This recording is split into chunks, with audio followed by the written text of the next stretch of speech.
Hello and welcome back to the Bored Whovian YouTube channel.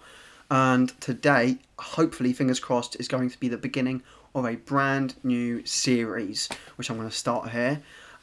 This will be a review series, but with a twist. I will not be picking the episodes I review, and neither will you. Instead, I will be using the online Doctor Who randomizer website, which has every single televised story on there, and I will randomly select an episode, watch it, and then review it. So I am filming this before watching it, so the review section of this will be some time later. So hopefully we start with a new Who episode, so it's only 50 minutes. I don't want to end up having to watch the War Games, otherwise the other section might be tomorrow. But yeah, let's get on with it. Okay, so now we are finally onto the randomizer website. You can see here, it says, congratulations, you found the randomizer. Choose a random Doctor Who story.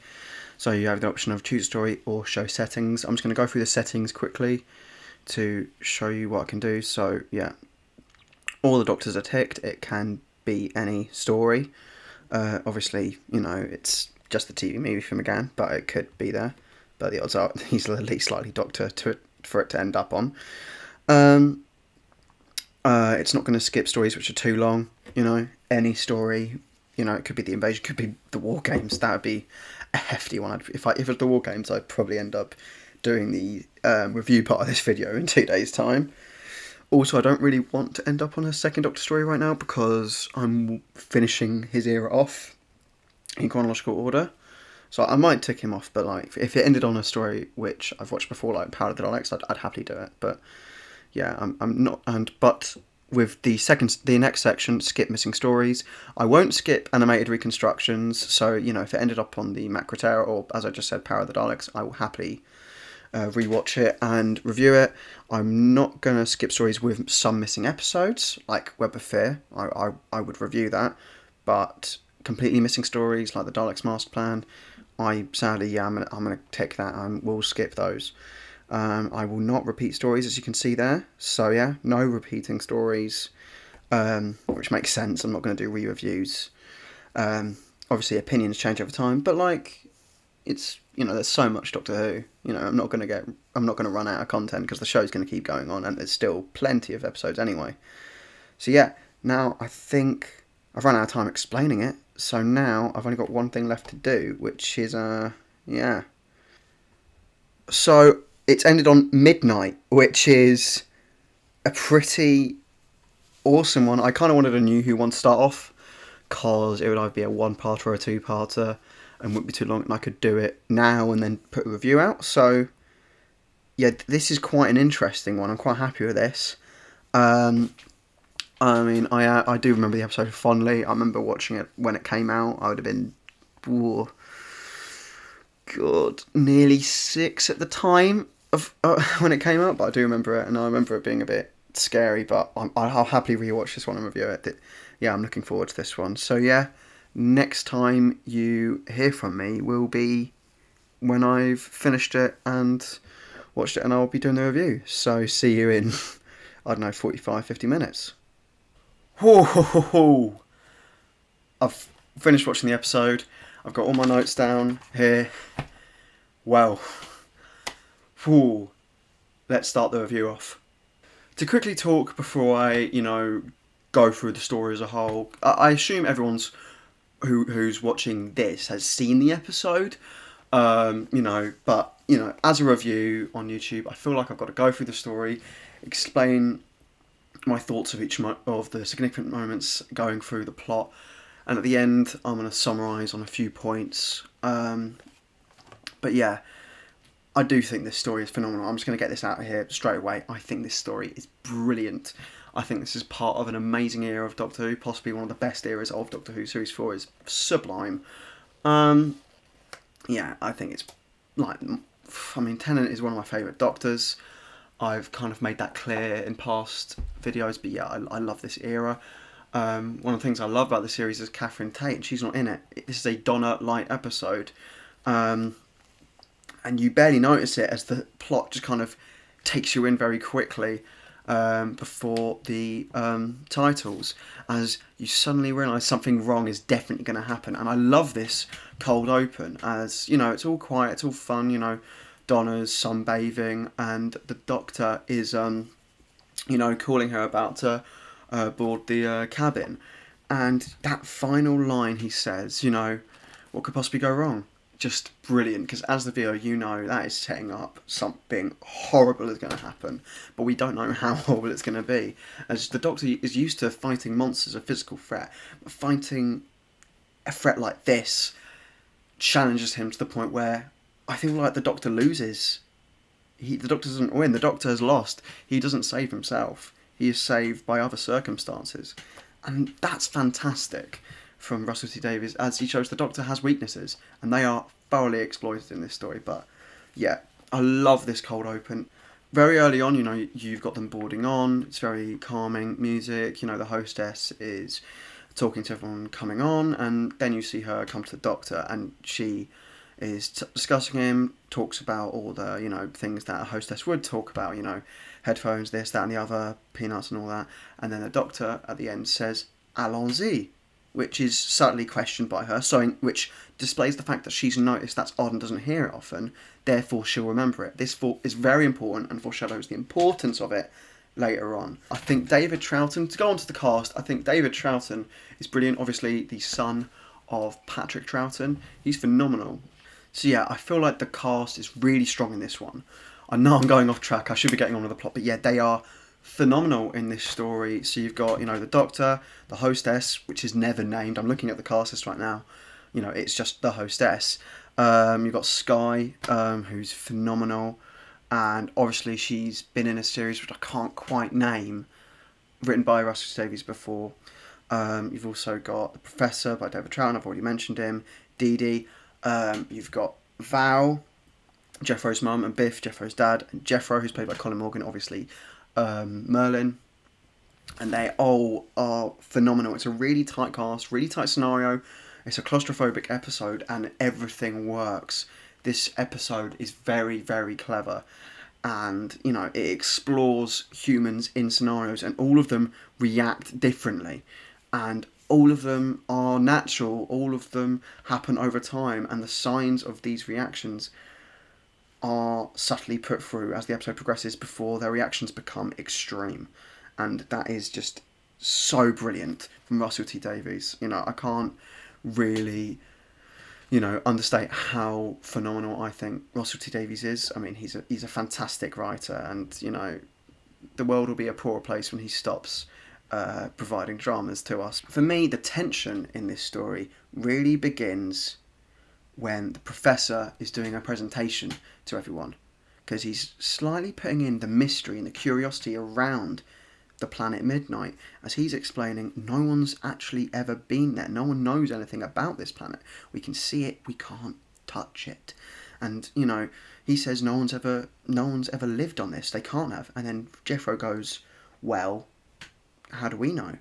And then his parents have a go at him, and the Doctor goes, well, he's got a point. And suddenly the Professor goes, actually, you're perfectly right. There's no way of knowing. And then all this tension is building up. Everyone's going, ooh, this planet is a bit creepier than we first thought. And that is the perfect time to begin with the Midnight entity.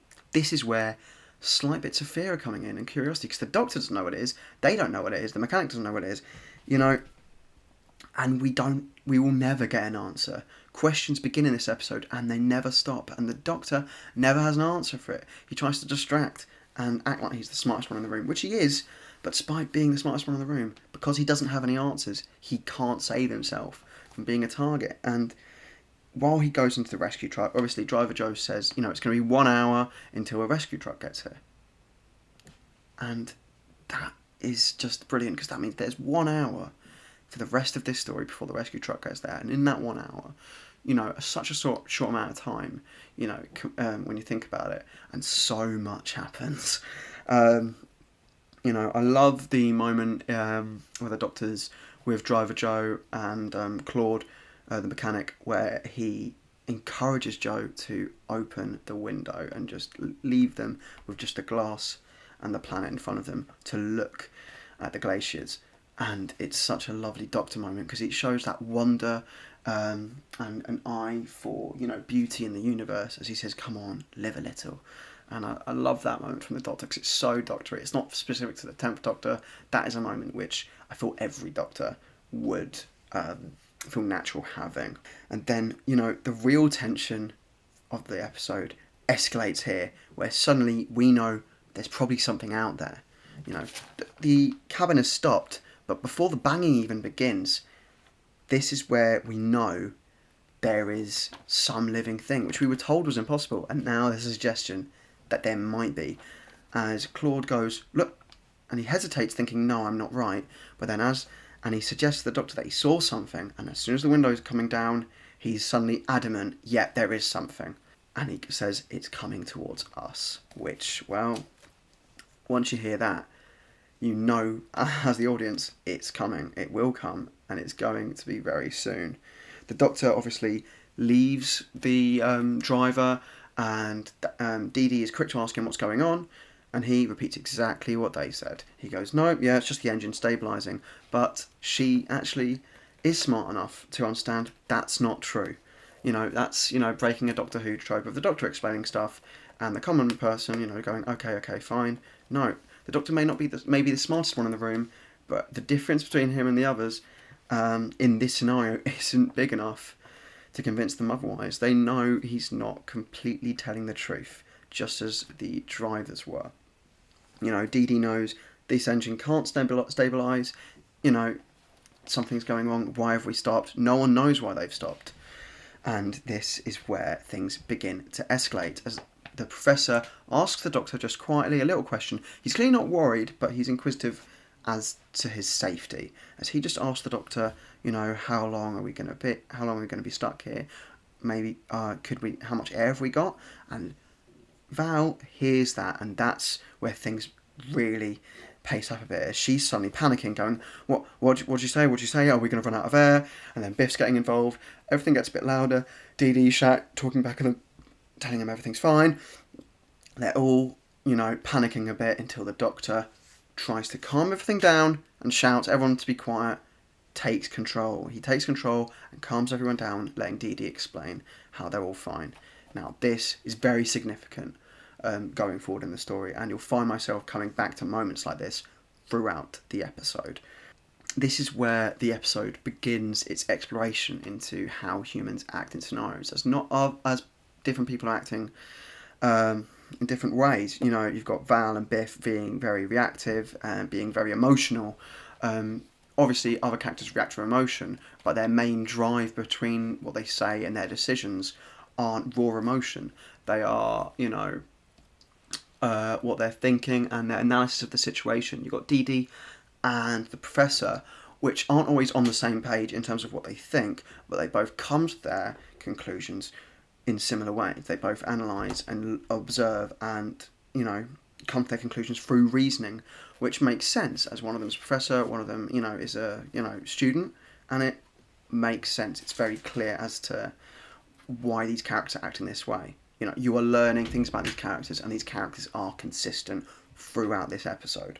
As you really understand why they're making these decisions. When the Doctor calms everyone down, this is the typical Doctor moment. He's trying to take control and calm everyone and assert his authority slightly. That's not what the Doctor wants to do, but it's subtly what he is doing.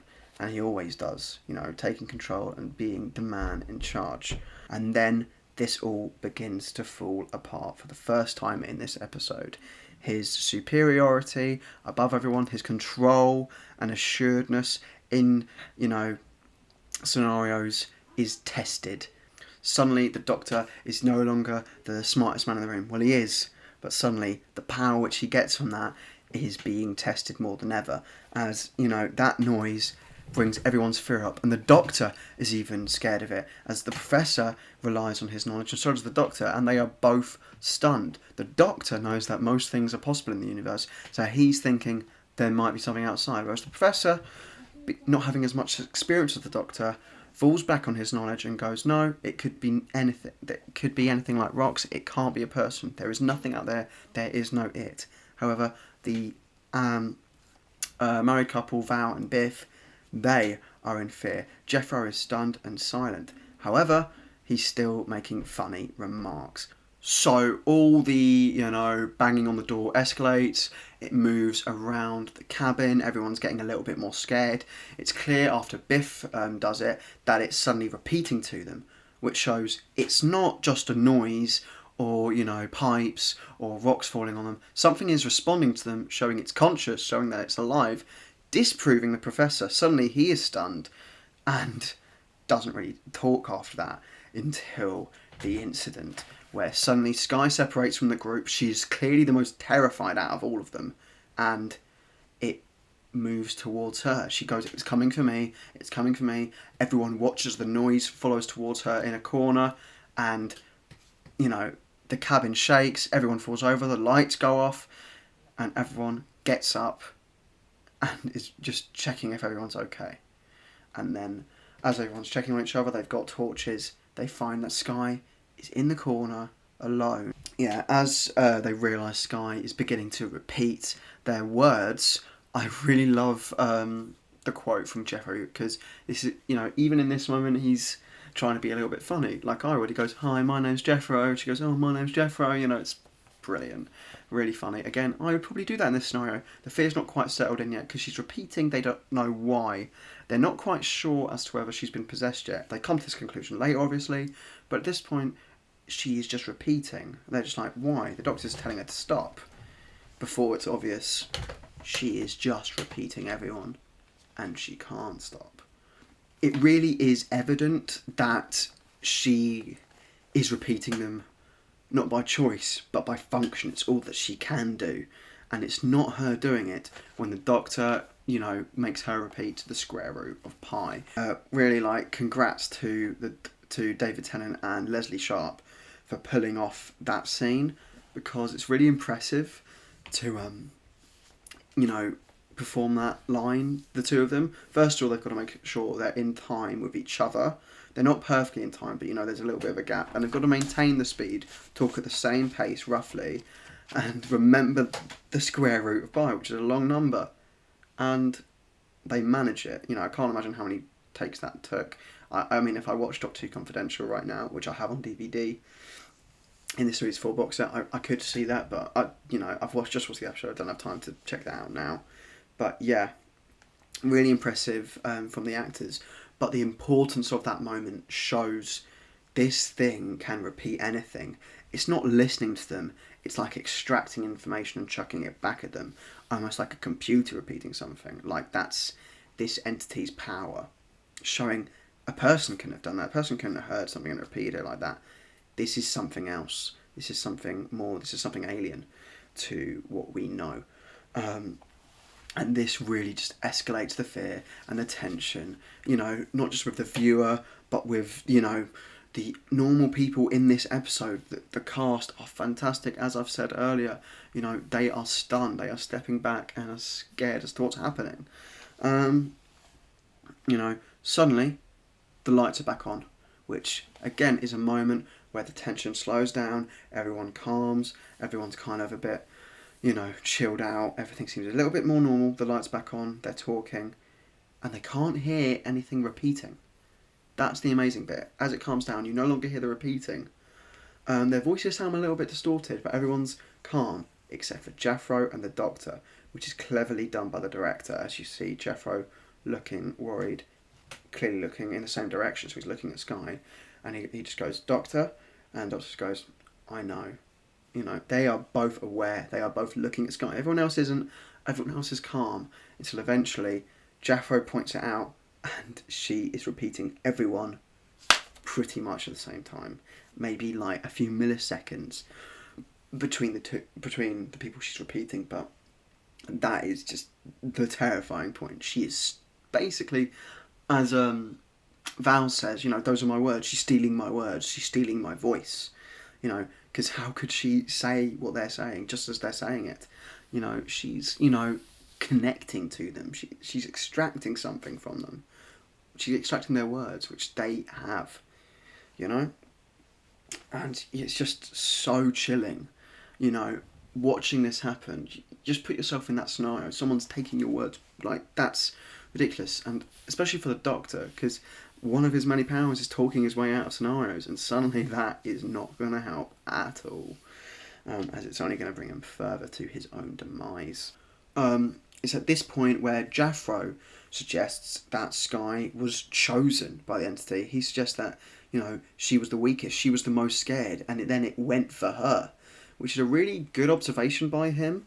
I'd suggest he's almost companion material, and I really like Jaffro in this story, as a lot of the characters have moments where, they say things and make decisions which you can criticise and go, that's a bad idea, those are bad things. But Jaffro, even in moments where he's agreeing with them, you can see the fear in his eyes more, very similar to Dee Dee. And yeah, I think out of all of the supporting cast, including the hostess, he's probably the most likeable, I'd probably say, yes. As you kind of really understand, his difficulty with his parents, and there's a division between him and them, and there's obviously pressure on him to agree in them in all of these scenarios which follow throughout the episode. But yeah, him making that clever observation of Skye being chosen, that's a really nice moment, as even the Doctor hasn't suggested that at this stage, so it's a good, clever little instinct. The Entity is picked on the most scared person, the most vulnerable in that moment.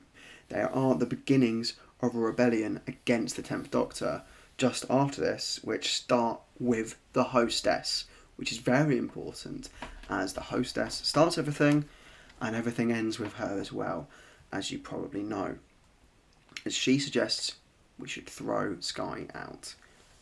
This is the beginning of the end for the Doctor. It gradually takes a lot of time for him to lose trust to everyone, but this is where it begins. This is where suddenly one person making one suggestion to kill someone, the Doctor obviously quickly, as a pacifist, not completely a pacifist, but someone who doesn't agree with murder, quickly responds to saying, look, could you actually murder? That's who you are. Are you better than that? Which is a response which he would make very quickly, as, the Doctor feels like he knows people, he understands people, and he can quickly butt in. And again, he is trying to take control. Again, he's trying to calm people down. This comes back throughout the episode. There are many moments where he will step in, see things escalating, and try and shut them down. And in each moment, the episode escalates straight after that, because something has happened. Until eventually, he's tried to butt in so many times, he cannot save himself from losing everyone and becoming the victim of his own words. But after talking everyone down and asking people if they can murder, there is a long bit of silence, about maybe 6 seconds, and suddenly all it takes is the hostess then going, yep, I'd throw her out, and then Biff says it, then Val says it, and they're all suddenly fine with it. Dee Dee even agrees to saying she'd throw her out. So after this whole discussion about possibly killing Skye, the Doctor then responds, obviously, and has to take another stand. At this point, it's clear he's lost control of everyone. He's no longer the one with all the power. He's no longer got everyone's trust. Everyone's kind of gone away and rebelled against what he's saying. And he has to take a stand and go, look, could you kill someone? Could you actually do that? Because if so, you're going to have to go through me.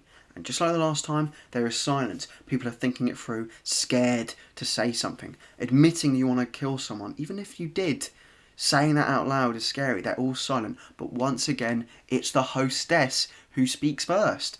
She goes, yep, fine with that. Suddenly, as soon as she says something, Biff agrees, Val agrees, and others agree. Yep, let's just go through you. Let's get, we're scared. I want to go home, which is what Dee Dee says. They all want to just get rid of this. They want to get rid of the entity, whatever it is. And, these humans are, at this point, being controlled by their fear. Their fear is the one thing driving every decision they are making from this point onwards. This is where even more conflict happens. And this is where the proper line between the Doctor and the rest of the cast is definitively drawn. As suddenly, people are asking him questions. Suddenly, people are asking of who he is. It starts with the professor who goes, "You're a doctor of what?" Where they're questioning where his authority is coming from, because he's acted as if he's above everyone and commanding everyone this whole time, and they're suddenly thinking, "Why you?" The professor asks him what he's a doctor of. The hostess then quickly explains, look, this man, he just came aboard. He turned up out of the blue. You all booked in advance. This man, completely random. He wasn't supposed to be here.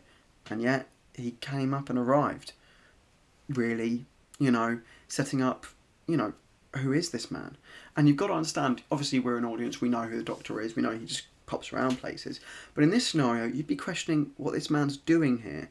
And this is where some suspicion as to him being involved in this would start to lurk into your brain. You can understand why people would think that. He's just popped up out of nowhere, and this is the first time anything's ever gone wrong.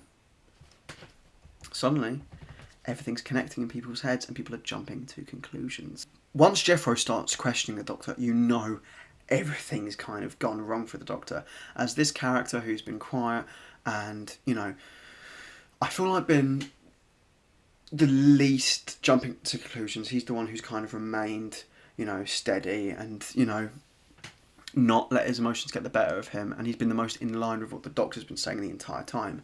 Now he's questioning the Doctor. And you can't blame the cast for it. He brings up the fact that the Doctor's been loving all of this.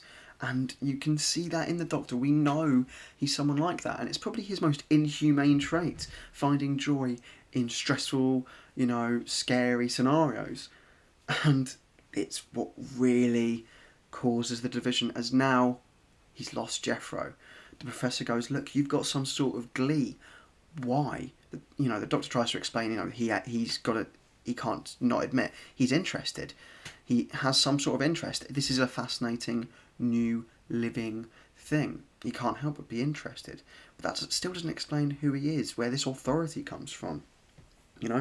They ask him his name. He quickly jumps to John Smith, a name which he always uses, which is never really questioned. It's always mentioned, oh, that's a common name. But here, when they're questioning him who he is, when you're aggressively asking someone who they are, and they say John Smith, you're not going to believe them. And they're right not to. He can't explain who he is. He says he's a traveller. There's nothing definitive here. And when you're questioning someone like this, and they are responding in the way the Doctor is, everything keeps escalating. That trust, which was there earlier, at the beginning, is completely gone. The Doctor is now at a point where he's never reached when trying to talk to people. They're asking him why he knows everything. He's never asked that. He just does everything. But now he's asked, how did you know what to do? And he just yells out, I'm clever. He can't reason it. He just is. And he doesn't know what to do. But as soon as he says that doesn't help at all, as they're just going, well, that makes everything quite clear. What are we, idiots? Which, further drives home the division now. Suddenly, the division between him and the rest of the cast isn't just inquisitive, wondering who is this man. Suddenly there's an anger. Suddenly there, is a real conflict between the two of them, and an agenda between towards the Doctor is forming, which leads to them suggesting that he should be thrown out as well, which really is amazing. As you see the Doctor's body language suddenly change. He's no longer the man defending someone, he's now defending himself and Skye as well. And he realises his attitude and the way he's dealing with these people isn't working. He suddenly calms down, his hands are out, and he has to change what he's saying. He goes, look, I know you're scared, all of this. And once again, when he's trying to calm everyone down, the episode changes. Quickly, everyone realises that they aren't being repeated. Skye has let them go, but the Doctor hasn't. And this is where the earlier aggression towards the Doctor is in play, as the agenda against the Doctor, mainly from Biff, is at the forefront, as now the aggression is driving their decision making and their thoughts to go, do you know what? No, he's involved. He's the last one to be copied. He's still being copied. It was them. They were talking earlier together. I saw them together. He's now the last one being copied. He is part of this. And obviously, as the audience member, we're looking at this and going, that's stupid. Why has he jumped to that conclusion? But in a moment of crisis, stressed, under all of this pressure, the human mind will jump to conclusions. To protect yourself, you need to find reasoning. You aren't going to let there be no explanation. You will try and find an explanation, even if it means attacking someone and going, "Do you know what? Yeah, let's push them out." And I can't help but continue to talk about the genius of this script. It's phenomenal. God, I really am arse-licking Russell T Davies at this rate, but I can't help it. He's a phenomenal writer. But yeah, all of this is foreshadowed by the professor, who says, you're repeating yourself more than she is, which I've been talking up all the time. He's been trying to calm everyone down and assure himself as the authority figure the entire time, and each time it's failed. And also this kind of foreshadows how he's talking more than anyone else, therefore he is picked by Skye to be the last one, the one she's picked to work with and steal his voice, which is a phenomenal scene. You do not see the camera move. They are talking. The Doctor is talking to her. He knows he's lost the trust of the cast, of the other characters, but he simply has the entity left who he can't lose the trust of. He simply has to work against. The Doctor's knowledge, the Doctor's talking down of other characters, the Doctor's ability to talk himself out of situations is suddenly gone. This is where we see that the Doctor has lost his voice, or at least Skye has stolen it, as suddenly she overtakes him and is speaking for him. She's speaking before him. He is repeating her. And just before this, you can hear the other characters like Biff, Val, who are the most aggressive, the ones who are demanding, they know what's happening in this scenario, and are rushing to their conclusions, letting their aggressive agenda against the Doctor drive what they're saying, as they are saying, look, you're working with her, you're part of this, Doctor, you knew what was happening all along. And suddenly they chuck this logic away, as now Skye's talking first, and the Doctor's repeating. They change their mind, and no, Skye's not part of this, it's just the Doctor. He's now part of it, meaning they're admitting they were wrong before, and the Doctor was right earlier. But they don't care about that. They don't care that they have just admitted, basically, that the Doctor was right. But all they care about now is, no, the Doctor's now the one that they can focus on being evil. Their agenda now fits. And it fits perfectly, because the Doctor is, in their mind now, the only one which needs to be taken care of. And that's an aspect of the episode which I haven't really heard a lot, that, people will talk about the fear, but they don't talk about the anger against the Doctor. Their fear of the entity drives them towards that point. But it's the Doctor himself and his own nature which drives him to the point of making a slight enemy of himself against the other people. There is a division there which results in conflict, which results in anger, which results in an agenda, and them thinking, he must have something to do with it. And that causes them to rush to any conclusion which will explain that, in a way, he is part of it.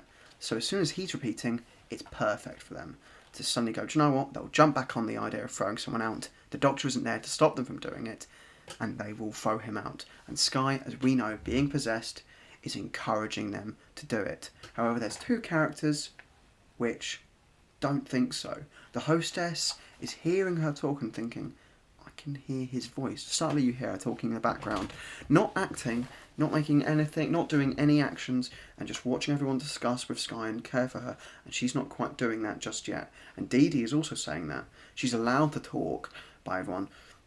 The hostess lets her talk as she goes, look, everyone's saying that you saw it pass on to him. I didn't. I think it's logical to think of the stages. It repeats, it takes your voice, and then it passes on and drains the person. It's draining him. And the professor shuts her down, tells her to shut up, tells her she's average at best, which is really, the worst this character gets. He's not on the same level as Val and Biff, who are aggressive and trying to murder a man, but the professor is now, aggressive against his own student, demanding that he knows it best, and showing that at the core root of his character, he thinks, just like the Doctor does, he knows best, but he's doing it in a very different way, and the Doctor would never do.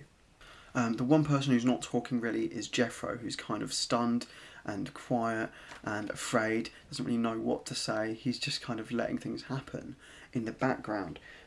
As you know, in this scenario, that is a response which you'd have. That you'd have people who are very active in this scenario, jumping to conclusions, being angry, being scared, all different reasons, all different emotions flying about, and then you'd have people just stunned, not knowing what to do, just shocked at this scenario which they found themselves in just a normal day in their life. Things happen like this, and people would just stop.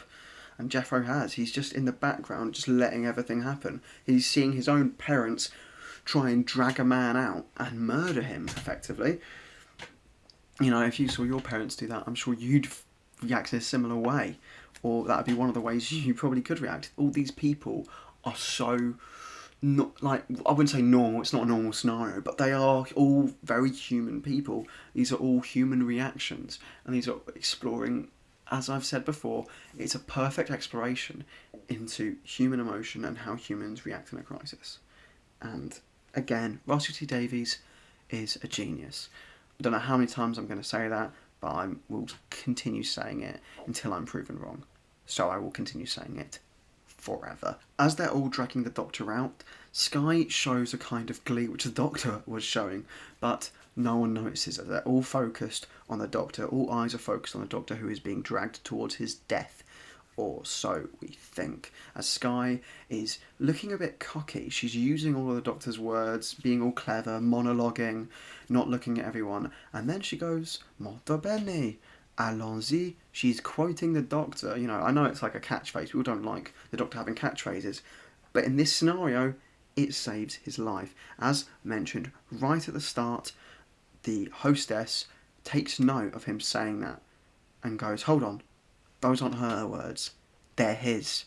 That's his voice. That is not Skye."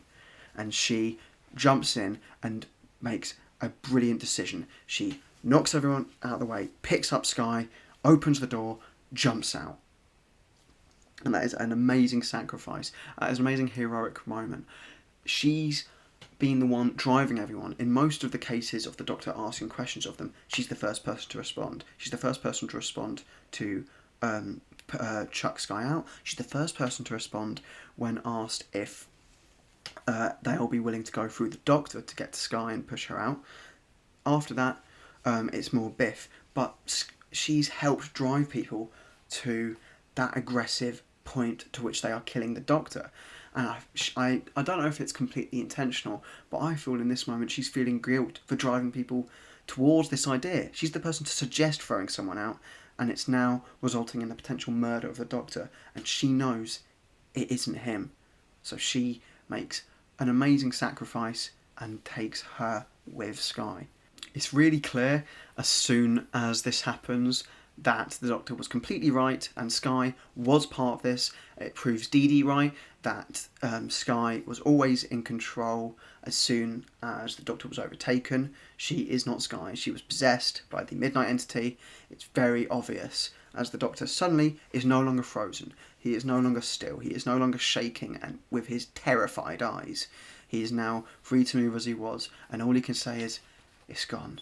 That's all he can say. Everyone is stunned in silence as they finally slow down. The pacing of this episode, which has been getting faster and faster and faster, slows down for the final time.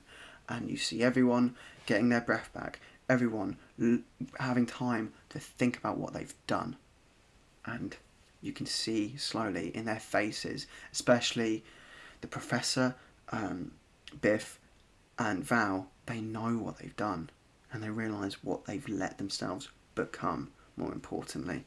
Just before Val reassures the Doctor, "I knew it was her," which we know isn't true, and the Doctor knows isn't true, as he gives her a look, which, you know, says a billion words, but the words I would take of that are shame and disgust. Not disgust at her as a person, but disgust at knowing what can happen to a person in such a scenario, as he did not think humans were capable of such a thing. So, you're coming towards the end of the review here, and this will be a section which I'll come through every single review. Right at the end, I'm going to summarise in 3 sections. So, firstly, the Doctor. What do I think of the Doctor's performance in this?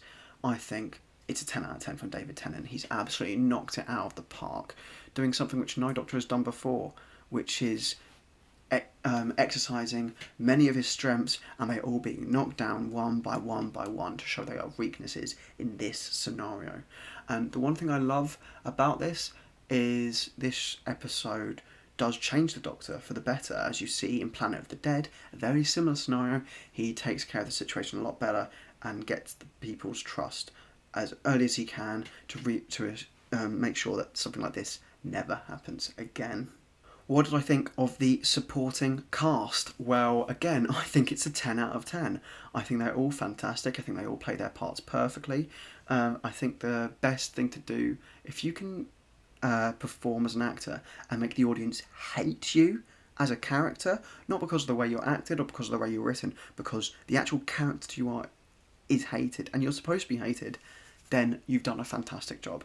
And you really hate Val at the end, especially with the line she makes to the Doctor saying, I knew it was her, as that just makes her despicable.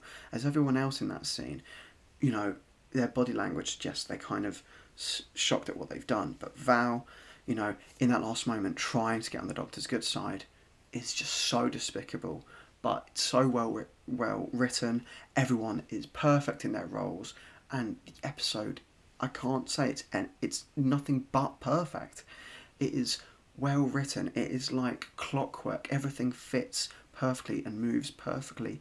It's perfection, and that is why I've got to say in my next section the overall story is nothing but 10 out of 10. I think Russell T Davies really needs a pat on the back for this one. It is phenomenal. It's not a story which you'd expect him to write. I remember for years thinking this was a Stephen Moffat episode, and it isn't. It is a Russell T Davies episode. And yeah, I've said it the entire time, Russell T Davies is a genius. So, that is the end of my review. Hopefully you agree with me, maybe you don't. If you don't, comment below what would your rankings be. What would you say for the Doctor's performance, the cast, and the overall story out of 10? Put it down below. Any other thoughts, put them down below. Also make sure to drop a like. Please subscribe. I want to get those subscriptions up. I'm on a really low number, but I don't really care. I'm an amateur at the end of the day. And also ring the bell for notifications for when I upload next. Hopefully you enjoyed it. I've been the Bored Whovian, and I'll see you around.